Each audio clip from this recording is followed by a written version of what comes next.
Hey guys, hey everyone. Welcome to this week's episode of FANatics. This week I'm obviously joined by our team, Alex and Diego. And unfortunately we don't have Bali here this week. But we're going to pull through and we're going to steer ahead. So yeah, first up, we're going to be discussing a recent incident that occurred in our 2021 elections, which was allegations of fraud actually, and this is an article out of The Witness, and it's titled KZN Teacher Convicted for Voting 24 Times During the 2021 Municipal Elections. I wonder which political party she voted for 24 times, because clearly this person loved that political party a lot. Having to stand in the lines, that's a real dedication. I don't know about you guys. But I have to say, on a serious note, though, it is unfortunate that this took place. And I saw that there was a recent another situation where there was election fraud that took place, and in South Africa, and the actually, even though they're convicting the individuals who did it, the votes still stand, which is a really strange scenario that I think we find ourselves in. But I hope that it's obviously corrected and so forth. But yeah, nonetheless, Alex, what do you think about the election fraud happening in our country, especially as South Africa's elections become more and more important?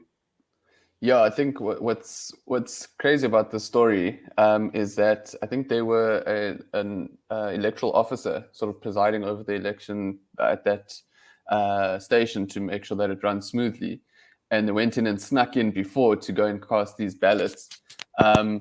So it's definitely concerning, because I guess that's the thing, is like, we can motivate for people to go and register to vote and go and hit the ballot boxes, but that's about as far as we can go, like, to ensure that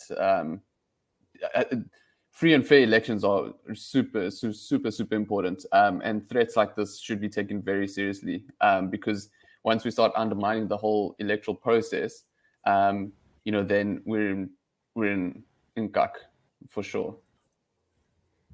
Yeah, no, absolutely. I agree with you. Teheko, also another thing that I saw recently was in with regards to this, and our electoral commission, who runs basically South Africa's elections, is that even the EFF, and I'm like, oof. When I find myself agreeing with the EFF, I'm sometimes very worried, about my political views.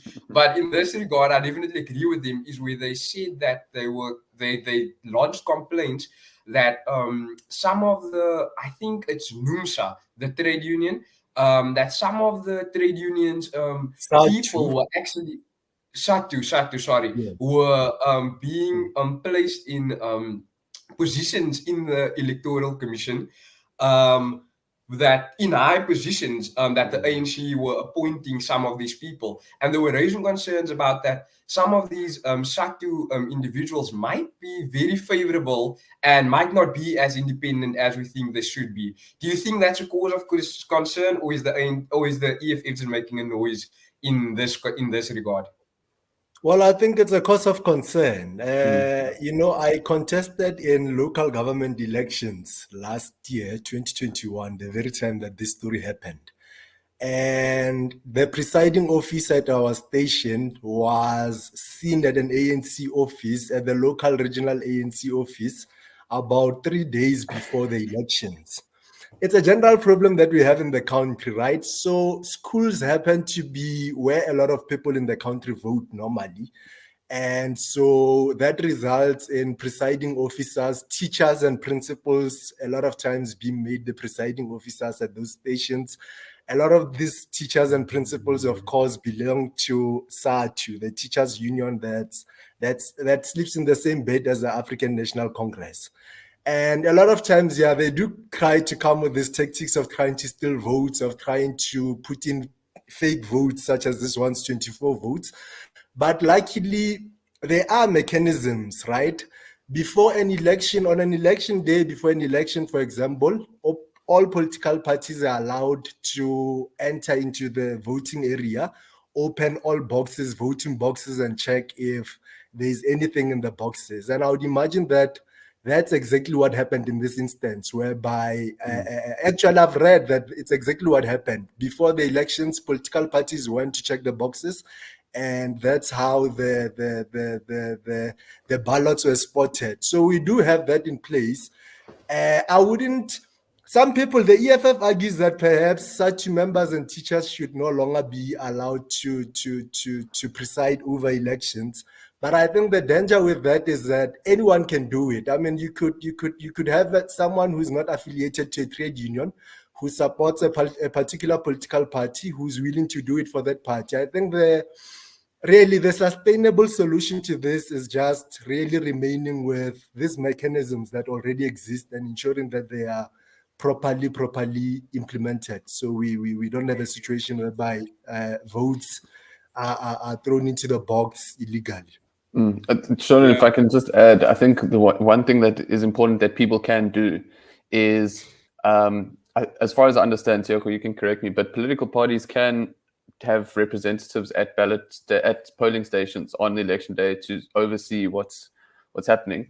And so if you identify with a particular party, you can ask your local councillor to ensure that there is oversight at the polling stations.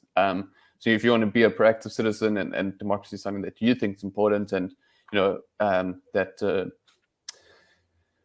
ballot boxes don't get played around with, then this is a thing that you can request. And it won't necessarily happen, but if you don't say anything, it definitely won't happen. So getting to the ballot box is one thing, in terms of being an active citizen, but ensuring accountability on the day is also really important. And I think also we need to consider this in the face of severe budget cuts to the IEC's mandate, to the IEC. So they also can't necessarily fulfill their mandate to their fullest potential. And the thing is, obviously, when the country has less money to spend, funding to an institute like the Electoral Commission is going to happen, unfortunately. And so this is like this whole spiraling issue of economy that's really struggling to grow. But yeah, I think people can and should try and ensure accountability where they can, but it can be local. Do it at your local level with your ward councillor or other civil society actors in your region, for sure. Yeah, no, absolutely. That's a very practical way, I think, that we definitely should be getting involved in our communities, because I mean, yeah, sorry, sure. If I may just add to what Alex has said, one could actually as well apply to be a volunteer on behalf of the IEC. You could, if you want to be a presiding officer, they do open those applications. You can apply to be a presiding officer. You can apply to be an assistant to the presiding officer at the station. You can apply through a political party to do the oversight work, as Alex has mentioned, on behalf of the political party, or if there are any individual candidates who are not necessarily aligned with any party, who are contesting as individuals, independent candidates, you can, on their behalf, do the oversight work as well. So yeah, Alex is 100% correct on that one. Yeah, no, for sure. And I'm even thinking about the fact that they do really need resources, whether it's funds or manpower, to actually be involved. Because I know that even when I remember when I was voting in our past elections, there was a bit of delay with our ability to actually cast our votes, because there was not enough officials that showed up or were available to actually, do the oversight and be there to ensure that, nothing irregular is taking place. So yeah, definitely, we are still young. We still have fresh blood in our veins. We have more than enough energy to step up where necessary. It's just to close off, Sholin, I think one thing is, like, we get a lot of public holidays in South Africa. Yeah. And a lot of people sort of bemoan the fact that, especially like with Heritage Day, people are like, oh no, but it's, people have like reclaimed it as Pride Day and like not recognizing it for what it is, even though I don't think a lot of people know why it was proclaimed in the first place. But elections are always held on a Wednesday, if I'm not mistaken. During the week, it's a day off. Most people you should be granted the day off work. If you want to, it is literally like, if you want to actively participate on a public holiday, we can celebrate something like Freedom Day in theory, or you can practice it by actually just practice what you preach. Like it's not a difficult thing to do. It's one day a year, and you don't have to outsource these things to people. If you think you've got what it takes, step up and take the lead. Yeah, brilliantly said, Alex. Could not have said that any better. But yeah, no, absolutely, guys. But next up, we're going to be discussing, speaking of heritage, we're going to be discussing something that is very important happening in South Africa's education system. And that is the proposal or changes coming, which are 4 new language options are coming to South Africa's schools in South Africa, which has been, proposed by our basic education department. And some of the languages that Auntie Angie Mutshega has proposed and confirmed actually is that several second additional languages are going to be added to the country school curriculum. And some of these additional languages are Khoi, San, and even the South African Sign Language will also be added.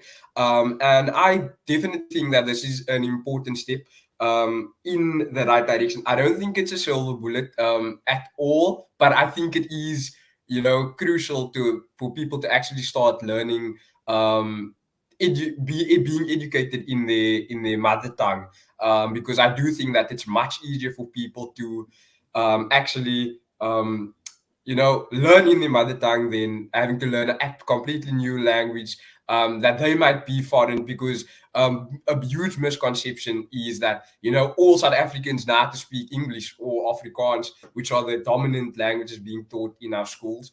That is a rather misconception. Whereas we know that many people are Zulu speakers or Sotho speakers, and their home languages are Xhosa. But Diego, what do you think about these proposed changes happening? Well, I think it's a move in the right direction. It's a move that must be accepted and should be welcomed. But I do think that the move comes a bit too late. But yeah, we must nonetheless acknowledge that it's a move in the right direction. In December, I spent my December at my Gobela's place. My Gobela is my spiritual trainer. I happen to be a traditional healer, as I've explained. I spent December and part of January that side. And in January, as the kids were going to school, them coming back to school with homework and my Gobela not being able to assist them, that frustrated me, because it told me then that chances of these kids making it are very slim if they have no one at home who's able to assist. And at the center of my Gobela not being able to assist the kids was the issue of her not understanding English, right? And so, but as well, there's the issue of kids being taught in your townships, in your rural areas. I went to a township primary school before relocating to a former Model C school, right? In the township, languages, things such as English, I was taught English in Sepedi. I know it's a strange thing, but honestly, I was taught English in Sepedi. Then when it came exam time, I had to write the exam papers completely in English. And a lot of times that dribbled me. But luckily for us, at the public school I went to, and because it was in the Wahomu, and a lot of people who stay that side are fairly educated, it's a middle class and everything. Luckily for me, I had my family to assist me with homeworks and stuff, to assist me with preparing for exams and stuff. But in rural areas such as Beggarsford, a lot of people that side are not educated. A lot of people that side cannot speak English. A lot of people that side cannot speak Afrikaans. So it's not shocking at all that you have so many kids that side dropping out of the education system. Their parents not caring at all. It doesn't even hurt the parents, because it's something that they themselves don't understand thoroughly the importance of it, because they don't fully grasp the whole concept of an education system, a formal education system, because they've never been through it, because they've never been able to understand it, in that it's not taught in their language. So I think it is a move in the right direction. Sorry, my thoughts are all over on this one, but it certainly is a move in the right direction. No, we following Tego. No, you don't Mm. need to worry about that one. But yeah, absolutely. Even like my home language is Afrikaans as well. And when I came to school, I was like, in order for me to get into university, I need to change mid-year during the on high school. I had to change to English and actually start, learning, going into an English class and start learning my working English because I wanted to be accepted eventually into university because I thought it would make the university experience much more easier if I was way more well spoken in English. And that's a common experience for Mm. many people that you just Yeah. highlighted there, Diego. And Mm. Yeah. Alex, if I can come to you, I just had to pull up this small chart. I hope that it's going to make sense, which actually indicates South Africa's language, how South Africa's languages are divided up in. And South Mm. Africa's our population is about what 60 million people, and Zulu and Xhosa are actually our most prominent languages, which is only then followed by Afrikaans and only then followed by English, and Mm. yet those are the dominant languages in our education system, unfortunately. But even though, because that is where the world is moving, the more globalized we come, I feel like, English is obviously a globalized language, is the language Mm. of the world. It's Mm. prominent like that.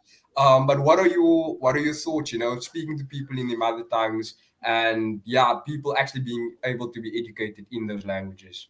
No, it's so important, and I think like I've been trying to learn a European language in the last Yeah. this year, and it's difficult. It's really really hard, and yeah, like I've been having some conversations, and it's so important. Like when you visit a place like Europe, someone will speak. You'll get an Italian who can speak like pidgin English, like basic English, but enough to have conversations, to be able to work in the workplace. Like Germans learn English as a second language from when they're in grade 1, obviously instructed in German. But I think the thing for me is that there is a way to shape curricula in a way that uses African languages as a language of instruction and teaches English as a viable second language. I think maybe for Afrikaans curricula maybe better established, for whatever reason, historical reasons, but as taught as an English language makes it a much more viable prospect for a lot of people that can then go on and use it as a business language in the country and across the world. But I think there's just not enough.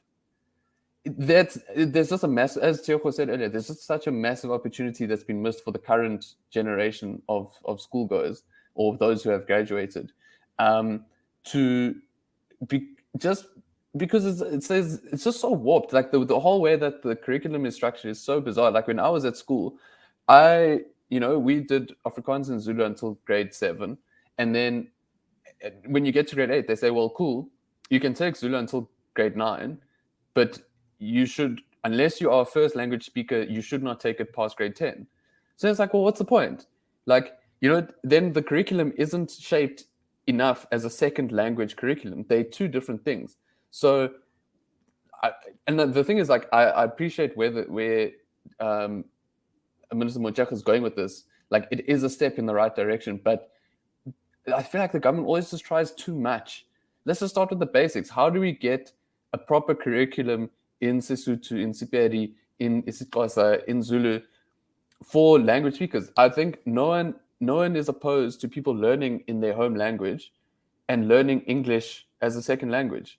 You can function very well in a society with English as a second language, and especially in South Africa, where obviously it's dominant in a business sense. Yes.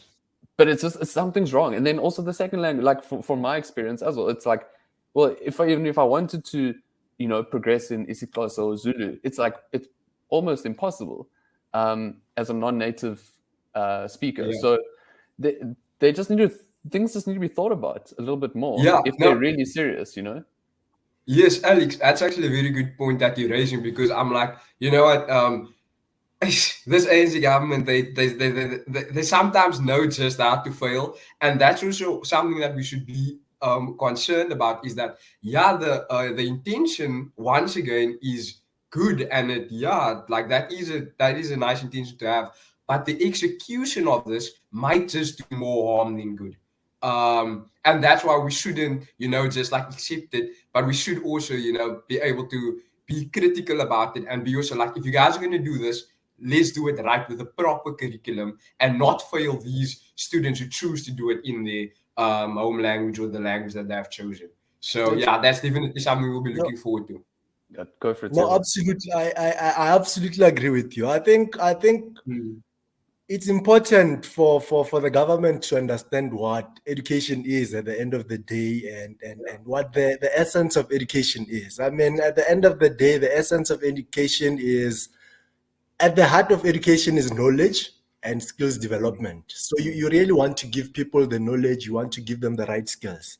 Now, whether you give them that knowledge and skills in English, Afrikaans, Zulu, or not, it does assist in that someone who speaks a particular language then manages to help them. But if you don't fix the curriculum in and of itself, and make sure that it's a curriculum of quality, the content that you are teaching is of quality, even if you teach that content in Sepedi, if you teach it in Zulu, in whatever not, it's not going to help us at all. So it is a move in the right direction.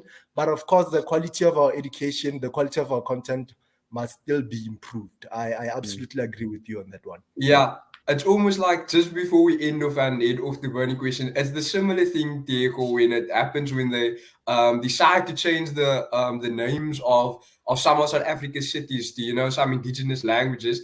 I'm like, that's a good initiative. That sounds nice. But if the city still remains trash, what's the point of changing the name? You know what I mean? It doesn't really help if you do not get the basics right first. Can I just add one last thing about the language thing? The one thing that is so important that is overlooked, and we obviously are very up to date with the state of race relations. In South Africa, they're very good, whatever. But I think this language issue would go so far to enhancing civil unity and cultural understanding, because I think that for a lot of people, that's just missed. If you don't grow up maybe in rural areas where you kind of learn languages naturally through interacting, I think there's such a massive opportunity for social cohesion if we can understand each other a lot better. I think it's really like, it's bread and butter stuff, this. But I think it would just go such a long way in helping this country move forward. So yes, absolutely, yeah. That's what we build social cohesion, not a massive South African flag in that almost 90% of South Africans won't ever be able to see. So yeah, absolutely, guys. Thank you for your guys' opinions and voicing some of your concerns about the topics we discussed today. To our viewers, please check us out on our social media platforms, Instagram, Facebook, and Twitter at Badger of Liberty. There you can find us. And right now, we're going to move quick and fast to burning questions, which Alex will be hosting for us. So yeah, exciting to hear what we're going to be discussing over there. So see you guys now.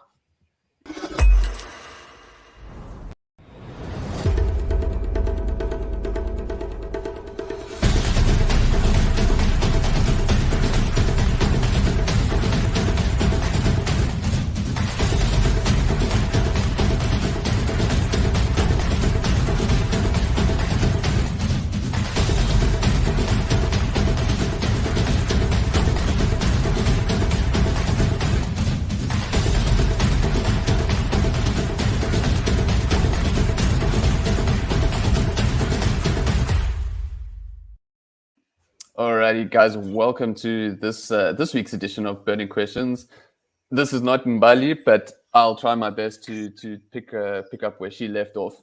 Guys, this week is going to be a very quick fire episode, but I'm quite excited about the content that we're bringing to you, because it's a little tangential to what we usually do, just in terms of the person that is featured. And this week, the quote is from MacG, MacGyver Mukwevo, who is a broadcaster and podcaster, former radio DJ from Metro FM, South Africa's biggest radio station in the country, I think English language station, if I'm not mistaken. But anyway, he hosted his own podcast called Podcast and Chill.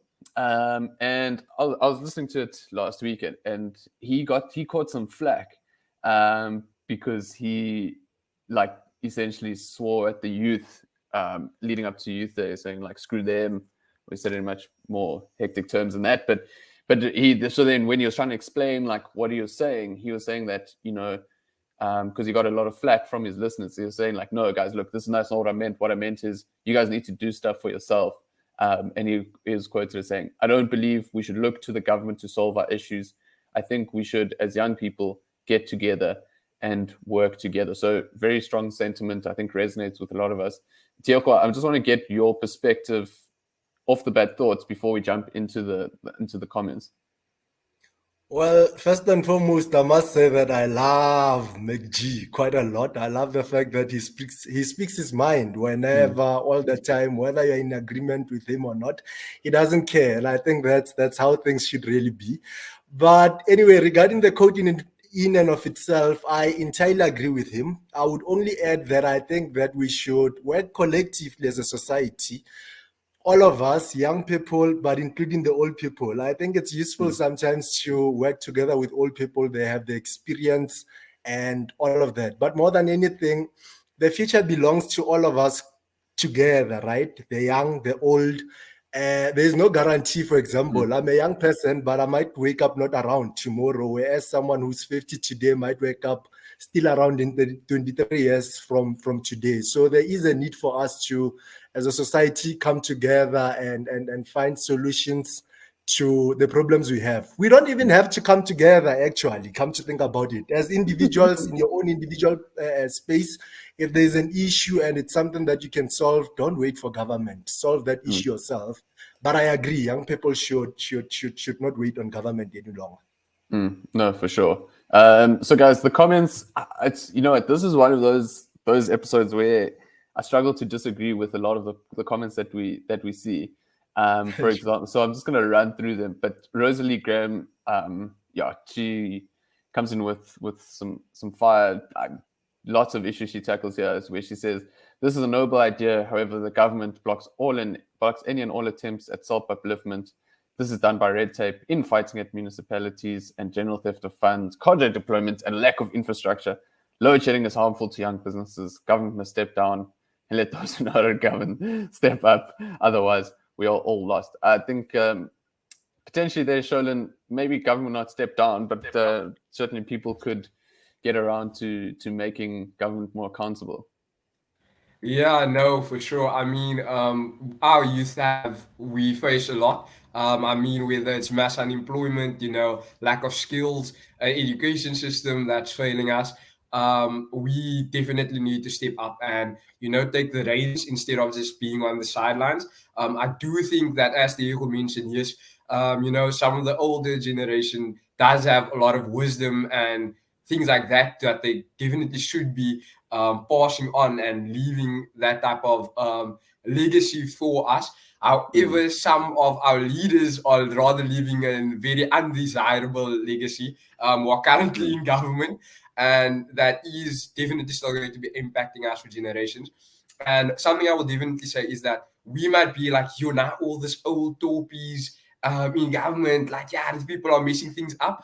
But one thing I have to tell you is that, yeah, they might be old and they are sometimes missing the mark, but they won't be there forever. And eventually they're going to be moving on and going into retirement and no longer being here with us. And then we're going to have to be the ones who take action and have to step up into roles in government, in our communities, as leaders, in business. And then we can no longer be pointing the finger, but the responsibility will be up to us. So we might as well step up now already and, you know what, take up the reins. Yeah, 100%. Guys, we are running out of time, but I'm going to be a bit generous here with the extra 2 minutes, which I want to give this to you, Tioko. This comment by Kervin D, where they ask, then what do we have a government for? Well, we mainly fill us in there.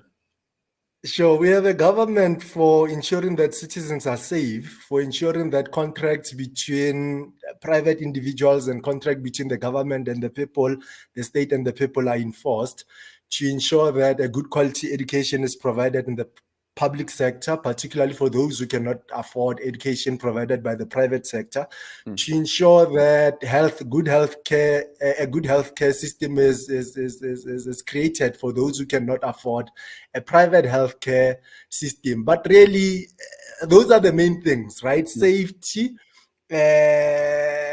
education, and the health. For me, those are the central things that government should be there for. But of course, there are other things as well, ensuring that illegal substances don't get into the country and stuff of that nature. So it's mostly around the law, around health, and around education. Everything else, they should stay as far away as possible from, except when they do come to collect taxes. But the taxes should be very low, because we shouldn't be taking care, a few people in the country shouldn't be taking care of the majority of people. Instead, majority of people should be taking care of a few people who cannot provide for themselves. Someone who has hands, who has feet, who can wake up every day, speak a lot of things, and do a whole lot of things. That person can definitely go to work. It's not my responsibility as Tiago to be taking care of someone like that who is fully able to take care of themselves. Government should take care of those who cannot take care of themselves, and those other few things. Sure. Absolutely. As Mbeki says in one of our quote cards that performed really well, is that an economy only works when every able-bodied person is participating and working in that economy. Absolutely. And that's something we should definitely be striving towards. Yeah. Absolutely. Our taxes should be going towards the few things we agreed upon as a country, public service delivery. Then the rest of these people who we are currently giving grants and everything, honestly speaking.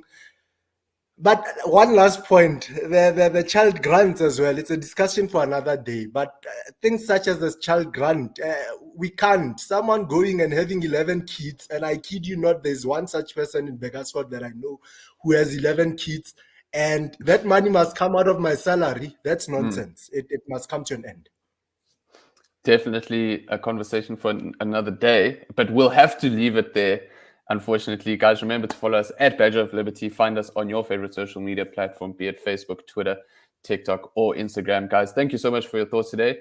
In Mbali's absence, I bid you adieu, and we'll check you guys next week on Burning Questions and Freedom Fanatics. Have a good one.